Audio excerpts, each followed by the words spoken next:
The head of our legal department just called me. Yung anak ng boss ko, naloko mo daw. He wants to sue you.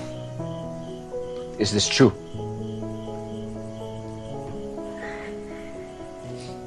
Ay, Tex.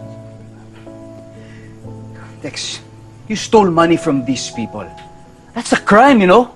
At sa lahat ng taong lulukuhin mo, yung anak pa ng boss ko? Kuya, hindi ako nagnakaw. Naloko rin lang ako. Eh, ba't ka nagtatago? Eh, siyempre, hinahanap nila ako eh. Malamang, what do you expect? Eh, ba't ako sinisigi nila? Kuya, promoter lang ako, hindi ako yung producer. And hindi mo ba inalam kung legit man lang yung leching event na yan?